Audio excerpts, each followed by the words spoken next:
అందరికీ నమస్కారం. నేను పూర్ణచంద్ర భార్య స్వప్న. నాకు స్వేచ్ఛ పూర్ణ ద్వారానే పరిచయం అయింది. రిలేషన్ ఉందని నాకు అసలు తెలియదు. ఈ రిలేషన్ గురించి కూడా నాకు తెలిసింది స్వేచ్ఛ ద్వారానే.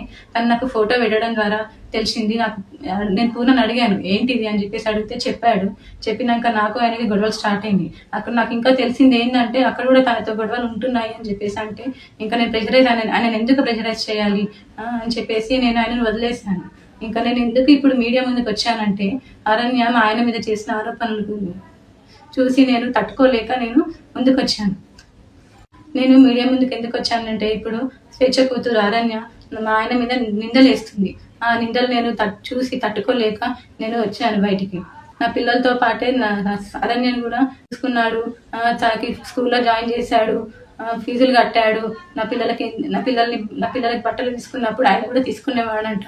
నేను నీ కన్న తండ్రి కూడా వదిలేసి వెళ్ళిపోతే కూడా పూర్ణ ఆ స్థానం తీసుకున్నాడు. కన్న తండ్రి కన్నా ఎక్కువనే చూసుకున్నాడు. నా కూతురు ఎలా అయితే చూసుకున్నాడో నిన్ను కూడా అలానే చూసుకున్నాడు అరణ్య. కానీ నువ్వు ఇలాంటి నిందలు వేయడం కరెక్ట్ కాదు.